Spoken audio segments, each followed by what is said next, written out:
for joining us today for Cape Chronicle. I'm Audrey Kane. Our show today is all things Cape, the airport, the community, and the fun things you can do here. First, we will chat with Cape Girardeau Airport Manager Bruce Loy and Deputy Manager Katrina Amos with a few interesting projects slated for the runways. Cape Girardeau Chamber Vice President of Community Development Kim Voelker is on hand to go over programs and more. Plus, we'll talk with Cape Parks and Recreation Division Manager Penny Williams. That's all ahead on Cape Chronicle.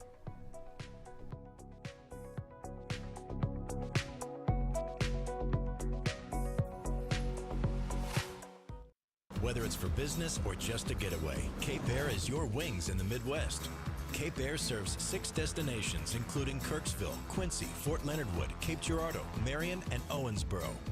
Fly from Cape Girardeau to St. Louis with fares starting at just $49 each way.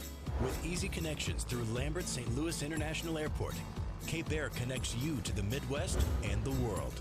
Book today at capeair.com or call 800-CAPE-AIR and enjoy the ride.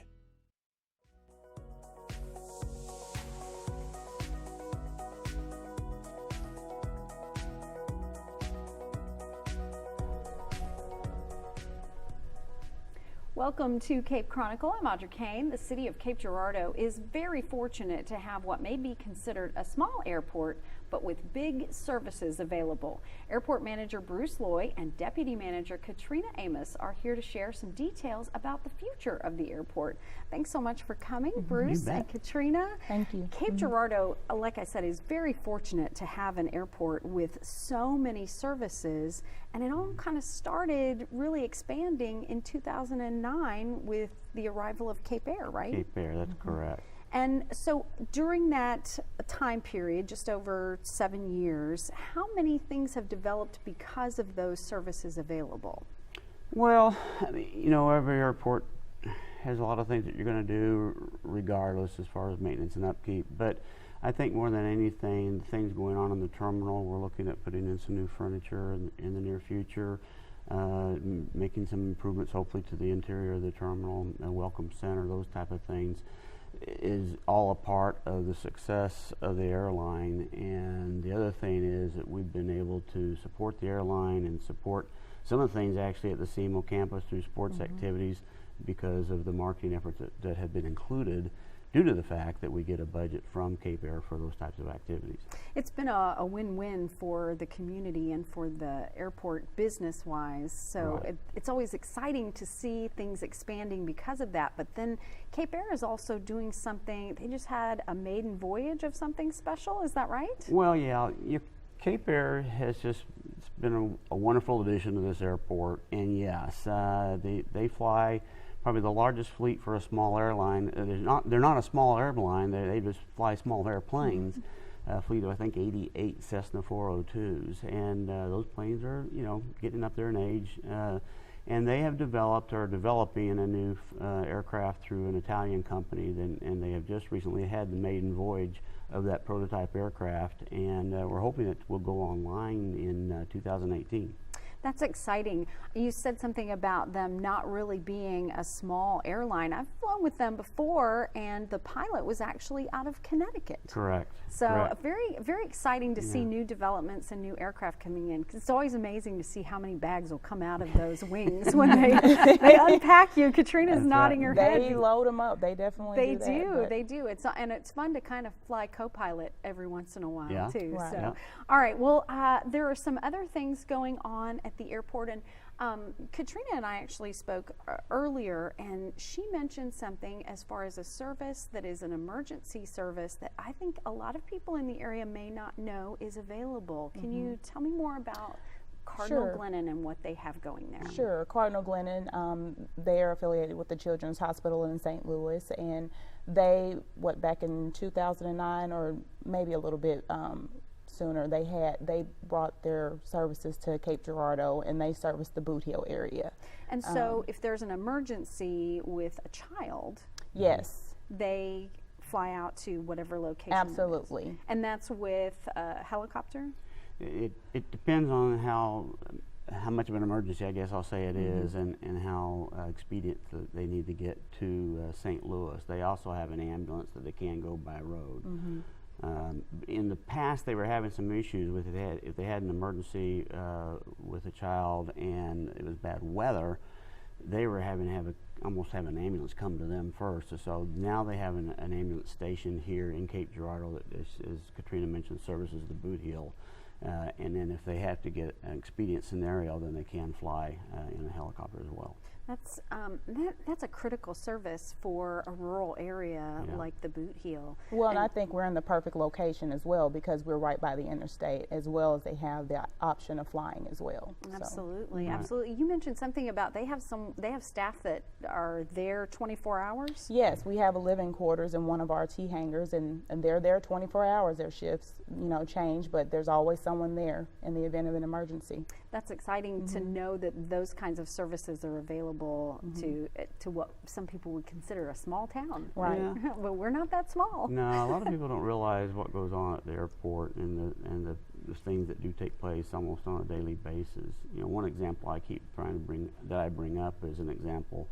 Menards has a jet that flies to Cape Girardeau every Tuesday and Thursday, and this is kind of their base. Then their employees branch out from here and go to their other destinations where they have other stores. But if it wasn't for our airport, they wouldn't be able to do that. And it's something that takes place that people don't understand. That's the advantage of having an airport, and very likely maybe we wouldn't have gotten Menards had we not had an airport that could have serviced that aircraft. Well, and they're not the only ones. We have public officials who utilize the airport to get back and forth to various locations within the state, right? Right. Yeah. And just such a key part of this growing community. What are some of the projects as far as maintenance at the airport that are going to be happening soon? There's some improvements maybe to the runways? Yeah, we have the 1028 lighting project that's going to be taking place in the spring. It is a very important project, and we're really happy that it's going to take place because it extends our lighting. And so during the winter months, we don't have to worry about snow covering up the lighting fixtures, and we have to close sometimes because pilots can't see the lights, and so we would have to work really hard to dig ourselves out from that. So with the new lighting extensions, that helps us to where we don't have to work as hard during winter storms. And as far as that winter storms go, the equipment is available to clear the runway and to be able to use the runways? Oh yeah, yes. We have plows, and you plow the runways from the center out. And what Katrina was explaining is that when we plow, we often, if it's a heavy snow, you can't take the time to get rid of it from the side. You just have to keep plowing the middle so that you have a pathway, a good appropriate pathway for planes to land on. And in the meantime, though, you sometimes are getting close to covering up the lighting system because our lights are currently surface mounted, and they will now have about a 30-inch extension on them so that we won't be burying them when we do the plowing, and they'll still be able to show up for the pilots. Well, that's very exciting. And I know you've had some successes this year, maybe the air show and some private events that have happened out at the airport. Yeah, we have. You want me to go on that? You go right ahead. The air show was a fantastic event, and I will say that Katrina's a huge part of that. I could never do any of this without her. None of us could, or with our volunteers. But doing a Wednesday show was something new for both of us, and based on the fact that we were able to get the Canadian Snowbirds, the Canadian Skyhawk Parachute Team, the Snowbirds being the jet team, and as well as the Canadian F-18 jet. It was just phenomenal that we could get all three of the assets from the Canadian government to come down here to Cape Girardeau, little Cape Girardeau, and do a show like that. We had a lot of fun with that. And people always ask, well, why did you do it on a Wednesday? We don't tell them when they're coming here. They call us and say, we can come on a Wednesday. Do you want it or not? And well, of course, we'll do it. It worked out. Yeah. It worked out great. I think people loved it this year. Well, Katrina Amos, Bruce Lloyd, thank you so much for coming by Cape Chronicle to chat with us today. We look forward to hearing from you next year. We've been talking with Bruce Lloyd, Katrina Amos of the Cape Airport, and on the way next is Kim Voelker of the Cape Girardeau Chamber of Commerce. Stay tuned for more Cape Chronicle.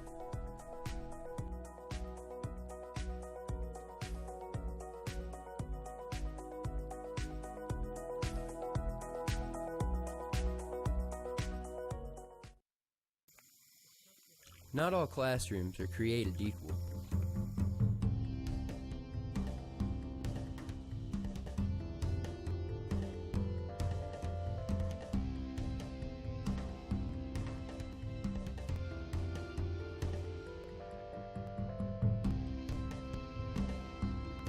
can't just learn about life. You have to do it. At Southeast Missouri State University, we can't wait to see what you do.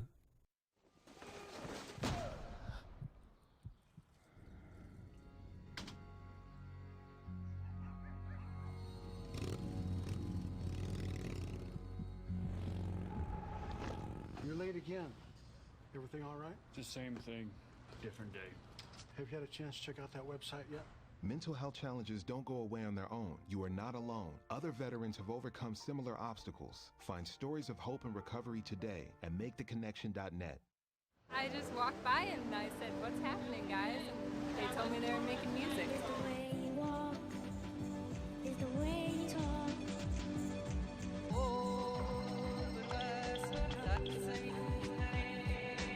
I like this music.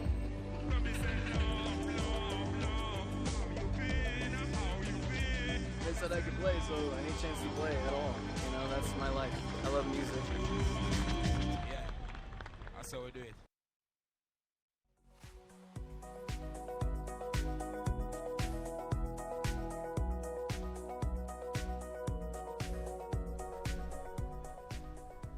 Welcome back to Cape Chronicle. The city of Cape Girardeau's local businesses and organizations are fortunate to have such a strong organization as the Cape Girardeau Chamber of Commerce, not only to guide them, but to be advocates for them as well. Vice President of Community Development, Kim Voelker, is here to explain what I mean by that. Welcome, Kim. Welcome. Thank you.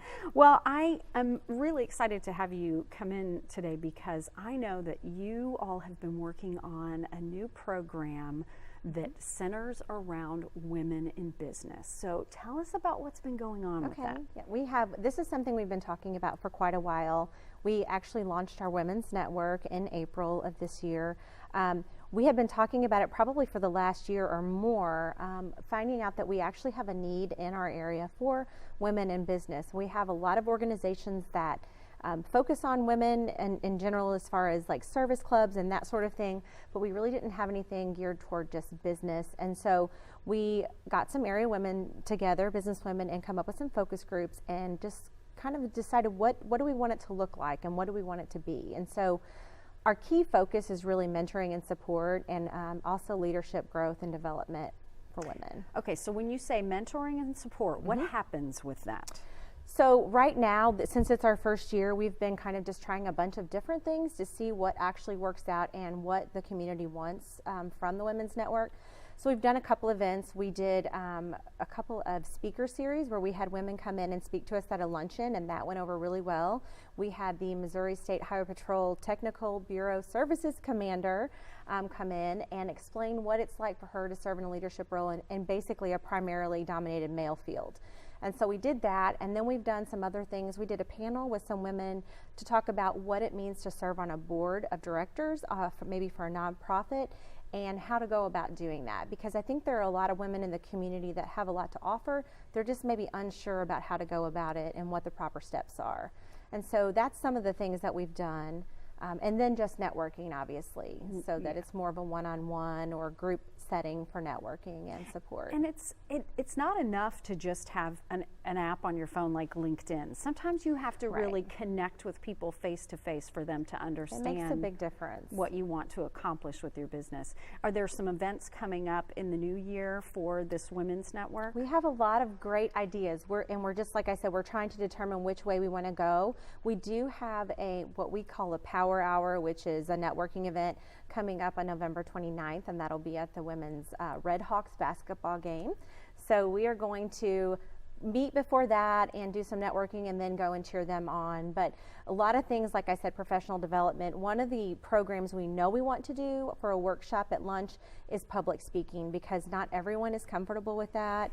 Also, like I said, I keep talking about networking, but that's another thing. Not everyone is comfortable walking into a room and networking, especially at one of our events like a First Friday Coffee, where there is close to 300 people there. And if you've never been and networking isn't your thing, it can be rather intimidating. And that mentor, you know, might be someone that once you meet them, they are able to introduce you to people that you would not necessarily have spoken to before. Well, that sounds like a fantastic program. I know that you have some other things going on, business development that is outside the norm of what people might think the the Chamber of Commerce is really involved in. And what would that consist of? So a lot of the things that we do, like we talked about previously, is the networking, the events, and that kind of thing. We do professional development, leadership development, but we also are working very closely with a lot of organizations in the area to look at economic development, the workforce development. Talent retention and attraction is a big one right now for us. We have a university here that a lot of the students are graduating and then moving away to take jobs in other places, and we want to keep them here. We have a lot of great opportunities, and there's a lot of talent that comes out of the university, and I know that's their focus as well. And so we've been collaborating a lot with the university and some other institutions to work on getting those people to stay here in our area. So if a business is seeing this and thinks, you know, I'd really like some new young talent to come into my office and throw out some new ideas, those millennial thoughts are often really innovative. What do they need to do in order to contact you all to let you know that their business is looking for some of this talent? I would say they could call the chamber office and talk to myself or Shad Berner, but they could also reach out to the university, the career services department. Like I said, they are doing a lot of work in that area, and we've been doing a lot of collaboration with them on events with our Young Professionals Network to try to instill those values and let those younger individuals know that there are a lot of opportunities in our area. Well, and numerous times I've talked with students at the university and they say, I fell in love with this town, I don't want to leave. So if someone is watching and they think kids don't want to stay here after college, they're wrong. They are wrong they because really love I this can community. tell you that we had 2 interns from the university that came in as a media and communications intern at the chamber, and they've both stayed. Well, and I've met them. They're awesome. And they are awesome. They're great. Well, also you have Leadership Cape coming up, and they just need to contact your office to get involved, and they may not even know what Leadership Cape is about, but the first step would be to contact your office. To contact me, yes. Okay, and how can they reach you, Kim? They can reach me at Kim Voelker, or K Voelker, sorry, at capechamber.com, or by calling our office at 335-3312. Okay, well, if there's anything else that's exciting coming up in the future, don't hesitate to let us know so that we can have you back on the show. Thank again, you. Kim. Thanks so much for coming by today. It's always great to have you here. Thanks again to Cape Girardeau Vice President of Community Development, Kim Voelker. On the way, we'll hear from City of Cape Girardeau Parks and Recreation Manager Penny Williams and the future of Cape Splash. Next on Cape Chronicle.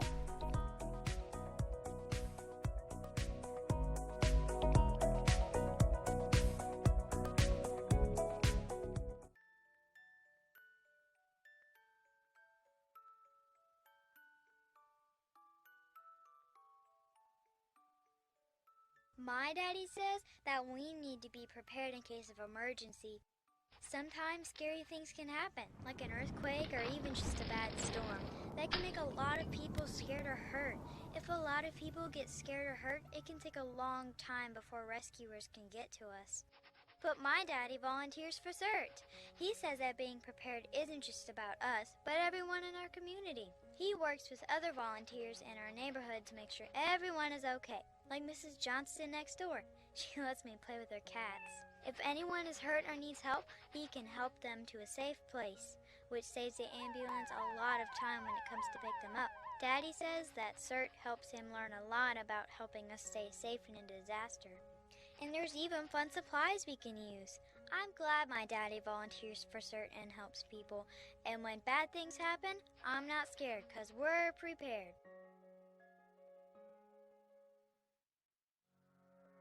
The stage doesn't care. The studio doesn't care. The concert hall, the dance floor, the box office, they don't care. If you can act, you can act. If you can draw, you can draw. The Holland School of Visual and Performing Arts does not care. If you can play, you can play.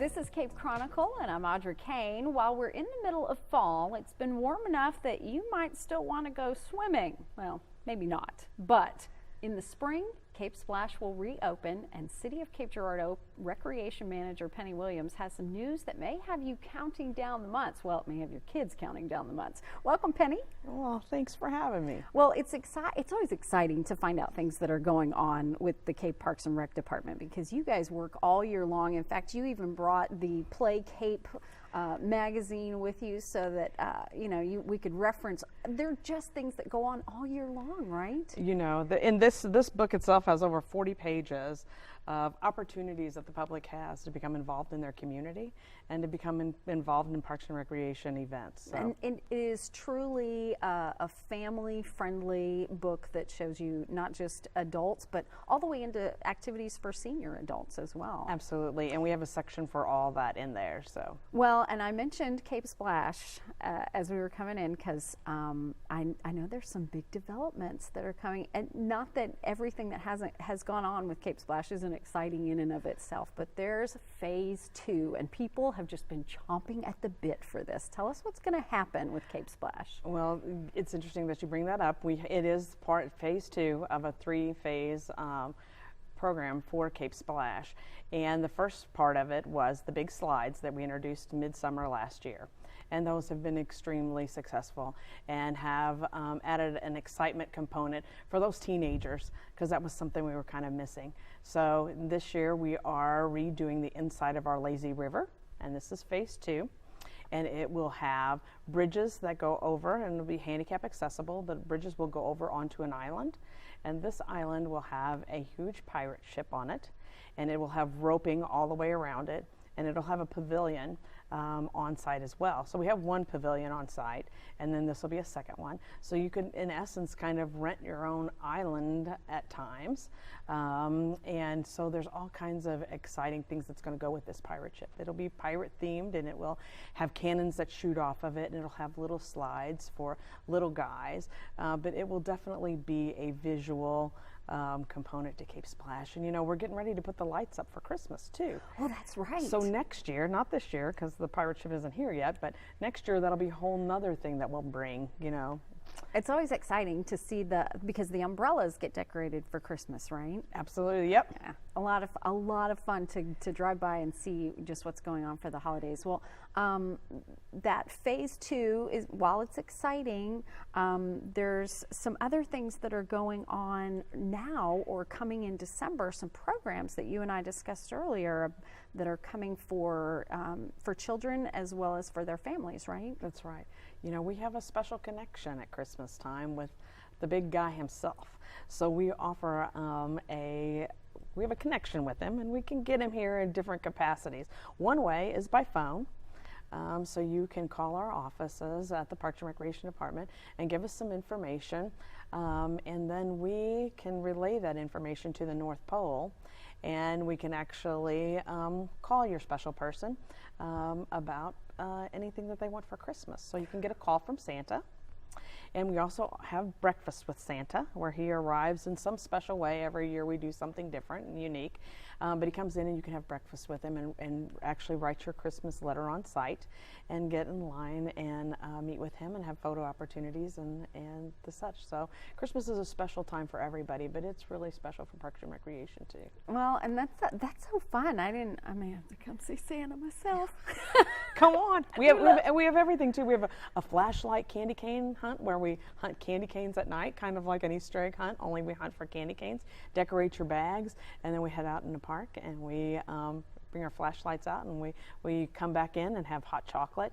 And so you need to go to our website, www.cityofcape.org, and visit, and it's all kinds of details about the special things that we have for the holidays. You guys come up with some of the most creative and exciting things going on. And also, I'll remind people as they're driving by Cape Splash, there's always special things on the new slides that involve Santa. So Just be looking for those. You're pretty observant, Audra. You're right. I love Cape Splash, though. I love the city of Cape Girardeau, and the Parks and Rec is always such a fun thing to get involved with. Sure when is. Playmo is out, I'm always the first one there looking for him to give him that a high hug. five. Yeah, get a hug and a high five from Playmo. Well, also January, I know there's some special programs going on for January. Is that right? That's right. We have a health and fitness expo that's been really successful as well. That's coming up the first part of January because we want people to start their year out right. And the best way to do that is to have a consult with our health and wellness coordinator, Christine Page, and her staff. And, we make it so affordable for people. There's no reason why they shouldn't come out and get healthier and be better people. And that's what we want for everybody in our community. Well, and there are so many facilities. It's not just the Osage where you can exercise and have fun. I've seen people doing Zumba down at Shawnee Center, and there are just a multitude of services that are available at multiple locations. If you had to pick a service or an event that's maybe your favorite, what do you think that would be? Oh, Audra, you put me on the spot. And I am so excited about everything that we do because we just finished the Haunted Hall of Horror.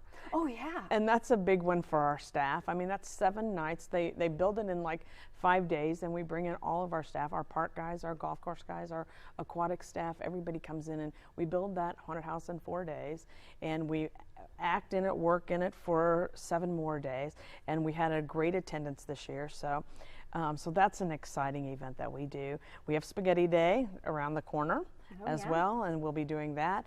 And then the expo, and then we'll have Sign Up Saturday, which comes in March, where you can sign up for all your favorite activities. One event that we have that stands out that is kind of a new event, though, is our Celebration of Youth Sports Awards Banquet. And this event is held in January, the latter part of January, and it gives people an opportunity to recognize those young athletes that are good sportsmen, that have good character, that have good skills. And we are opening up now for nominations for those until mid-November. So you can nominate your special person, and then we have that banquet at the end of January. Well, and they can visit the city's website to find out more information. Penny Williams, Absolutely. Thank you so much for coming in today. Thank you for having me. It's great to have you. We've been talking with Penny Williams of the City of Cape Girardeau's Parks and Recreation Department. And thank you for joining us today for Cape Chronicle. The program is a collaboration between the Department of Mass Media at Southeast Missouri State University, the City of Cape Girardeau, and River Radio Group. Our executive producer is Dr. Jim Dufek. I'm Audra Kane. Thanks for watching.